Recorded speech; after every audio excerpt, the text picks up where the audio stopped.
M കമലിലേക്ക് കൂടി പോവുകയാണ്. കമൽ ഇപ്പോൾ കുറുവ ദ്വീപിൽ നിന്നാണ് ചേരുന്നത്. കമൽ, ഈ കുറുവ ദ്വീപ് സംരക്ഷണ സമിതി ജീവനക്കാരനായിരുന്നു. ഇപ്പോൾ രാവിലെ ജോലിക്ക് പോകുമ്പോഴായിരുന്നു ഇങ്ങനെ ഒരു കാട്ടാനക്കൂട്ടത്തിന്റെ മുന്നിൽ എത്തുന്നതും പിന്നീട് ആക്രമണം ഉണ്ടാകുകയും ഒക്കെ ചെയ്യുന്നത്. അവിടുന്ന് എന്താണ് അറിയാൻ കഴിയുന്നത്? കുറുവ ദ്വീപിലേക്കുള്ള വഴിയാണ്. ഇവിടെ നിന്ന് 650 മീറ്ററേ ഉള്ളൂ. കുറുവ ദ്വീപ് എന്ന് പറയുന്നത് ഇവിടെ നിന്ന് പോയി പുഴ കടന്ന് അക്കരെയുള്ള ഒരു ദ്വീപാണ്. ഇത് കുറുവ ദ്വീപിലേക്കുള്ള പോലെ പൂർണ്ണമായും വനമാണ്. മാനന്തവാടി പുൽപ്പള്ളി റോഡിൽ നിന്ന് കുറുവദ്വീപിലേക്ക് വരുന്ന റോഡാണിത്. ഈ കുറുവദ്വീപിനെ കുറിച്ച് പറയുകയാണെങ്കിൽ കുറുവദ്വീപിലേക്ക് 2 എൻട്രി ഉണ്ട്. ഒന്ന് ജില്ലാ ടൂറിസം പ്രൊമോഷൻ കൗൺസിലിന്റെ എൻട്രിയാണ്. അത് നമ്മുടെ നേരത്തെ ആക്രമണം നടന്ന പടമല ആ ഭാഗത്ത് നിന്ന് പാൽവെളിച്ചത്ത് നിന്നാണ് എൻട്രി. ഇതിലെ വനം വകുപ്പ് നടത്തുന്ന ടൂറിസം നടക്കുന്ന സ്ഥലമാണ് അതിലേക്കുള്ള എൻട്രിയാണിത്.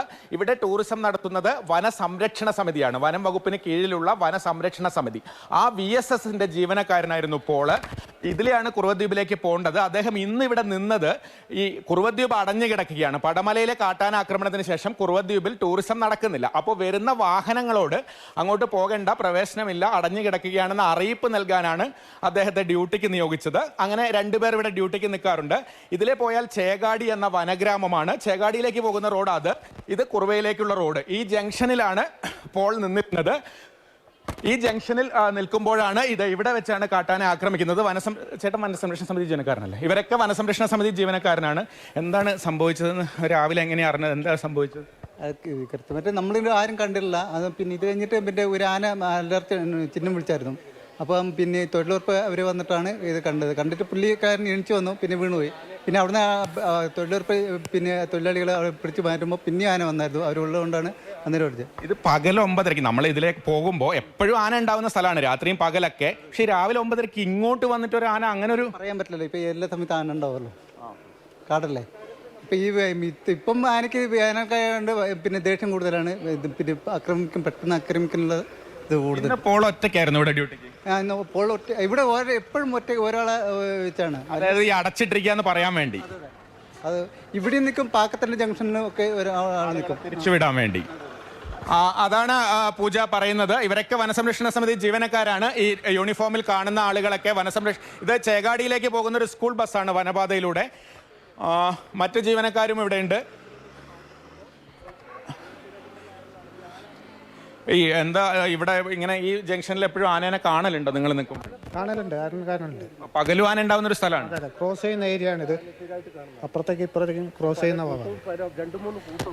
പൂജ, ഞാൻ പറഞ്ഞതുപോലെ പൂർണ്ണമായും വനത്തിനുള്ളിലാണ്. ഇതിനിടയ്ക്ക് ഇപ്പോൾ ആദ്യം സംസാരിച്ച വ്യക്തി പറയുന്നുണ്ടായിരുന്നല്ലോ, പലയിടങ്ങളിലും ഓരോരുത്തരെ മാത്രമാണ് ഡ്യൂട്ടിക്ക് നിർത്താറ് എന്നുള്ളത്. ഇതിപ്പോൾ ഈ കുറുവ ദ്വീപ് അടഞ്ഞു കിടക്കുന്ന സാഹചര്യത്തിലാണോ അങ്ങനെ ഇട്ടത്, അതോ എല്ലാ സമയത്തും അങ്ങനെയാണോ? എങ്ങനെയാണ് ഇവരുടെ ഒരു ഡ്യൂട്ടി രീതി എന്നൊക്കെ പറയുന്നത്?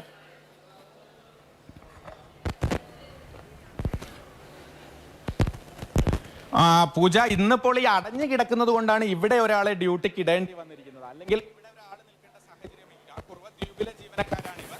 വാഹനങ്ങൾ വെറുതെ കുറുവദ്വീപ് വരെ പോയി തിരിച്ചു വരേണ്ട ഒരു സാഹചര്യം ഒഴിവാക്കാനാണ് ഈ പാക്കം, അതായത് പ്രധാന റോഡിൽ നിന്ന് ഈ വനത്തിലേക്ക് കടക്കുന്ന പാക്കത്തും ഒരാളെ ഡ്യൂട്ടിക്കിടും. ഇവിടെ ഈ ജംഗ്ഷനിലും ഡ്യൂട്ടിക്കിടും.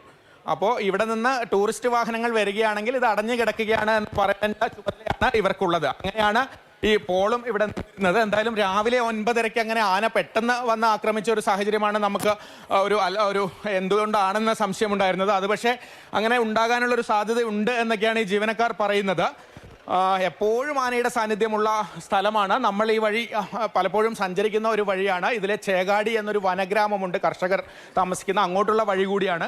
ആ വഴിയിൽ നിന്നാണ് കുറുവയിലേക്ക് തിരിഞ്ഞു പോകുന്നത്. ഞാൻ പറഞ്ഞതുപോലെ കുറുവയിലേക്ക് 2 എൻട്രി ഉണ്ട്. ഇത് വനം വകുപ്പ് നടത്തുന്ന ടൂറിസം സെൻ്ററാണ്. അവിടുത്തെ ജീവനക്കാരാണ് നമ്മളോട് സംസാരിച്ചതും. ഈ പോളും അവിടുത്തെ ജീവനക്കാരനാണ്. ഇത് ഇപ്പം സാധാരണ ഇവിടെ ഡ്യൂട്ടിക്ക് ഇടുവോ? ടൂറിസ്റ്റ് ഉണ്ടെങ്കിൽ ഇവിടെ ഡ്യൂട്ടിക്ക് ഇടുവോ? ഇല്ല, ഡ്യൂട്ടിക്ക് ഇടലില്ല. ഫയർ സീസൺ ആകുമ്പോൾ മാത്രമേ ഇടുള്ളൂ, കാട്ടുതീ തടയാൻ വേണ്ടി. ഇപ്പോൾ ഡ്യൂട്ടി കിട്ടുക എന്ന് പറയുമ്പോൾ കുറുവാദ്വീപ് അടഞ്ഞു കിടക്കുന്നതുകൊണ്ട് ആളുകൾക്ക് ഒരു അറിയിപ്പ് കൊടുക്കുക എന്നുള്ളതാണ്. പാക്കത്തും ഇവിടെയും 2 സ്ഥലത്തായിട്ട്. നിങ്ങളൊക്കെ മാറി മാറി നിൽക്കും? ഞങ്ങളൊക്കെ മാറി നിൽക്കും. അല്ല, ഞാൻ ചോദിക്കുന്ന രാത്രിയൊക്കെ ആണെങ്കിൽ കാണൂല. ഇവിടെ പടിക്കാടൊക്കെ തെളിച്ചിട്ടുണ്ട്. പക്ഷേ ഈ രാവിലെ സമയത്ത് ഇങ്ങനെ ഒരു സംഭവം നടന്നതാണ്. നമുക്കൊരു അങ്ങനെ ആന പെട്ടെന്ന് വന്ന് രാവിലെയും വൈകുന്നേരമാണ് കൂടുതൽ പാസ് ചെയ്യുന്ന സമയം. രാവിലെ 10 മണിക്ക് മുന്നേ, ഉച്ച കഴിഞ്ഞ് ഒരു 3 മണി കഴിഞ്ഞിട്ടൊക്കെ അങ്ങോട്ടും ഇങ്ങോട്ടും പാസ് ചെയ്യാൻ. അപ്പം ഇങ്ങോട്ടും വനമേഖലയാണ്, അങ്ങോട്ടും വനമേഖലയാണ്. പൂർണ്ണമായും കാടാണല്ലോ. അതെ. പൂജ, അതാണ് ഈ രാവിലെ സമയം 9:30ക്കും ആന വരുന്നതിൽ ഒരു അസാധാരണത്വം ജീവനക്കാർ പറയുന്നില്ല. കാരണം 10 മണി വരെയുള്ള സമയത്ത് വെയിൽ ചൂടാകുന്നത് വരെയുള്ള സമയത്തും വൈകുന്നേരം 3 മണിക്ക് ശേഷവും ആനകൾ ഇറങ്ങുന്ന സ്ഥലമാണ്. നമ്മൾ ധാരാളം മൃഗങ്ങളെ കാണുന്ന ഒരു വഴിയാണിത്. ഞാൻ നേരത്തെ പറഞ്ഞതുപോലെ അധികം ട്രാഫിക് ഒന്നുമില്ല. കുറുവയിലേക്കുള്ള സഞ്ചാരികൾ വരും. ഈ ചേകാടി എന്ന് പറയുന്ന ഗ്രാമത്തിൽ കുറച്ച് ജനസംഖ്യയേ ഉള്ളൂ. നമ്മൾ പലപ്പോഴും ചേകാടിയിൽ നിന്ന് വാർത്തകളൊക്കെ ചെയ്തിട്ടുണ്ട്. ചേകാടി കൃഷിക്കാരായിട്ടുള്ള ആളുകൾ താമസിക്കുന്ന ഒരു സ്ഥലമാണ്. അങ്ങോട്ടുള്ള ആളുകളും ഈ കുറുവയിലേക്കുള്ള സഞ്ചാരികളും, മറ്റു വാഹനങ്ങളൊന്നും ഇതുവഴി വരില്ല. അങ്ങനെ വാഹന തിരക്കൊന്നുമില്ല. മൃഗങ്ങൾ വിഹരിക്കുന്ന ഒരു മേഖല തന്നെയാണ്. അവിടെ വെച്ചാണ് ഈ ആക്രമണം ഉണ്ടായത്.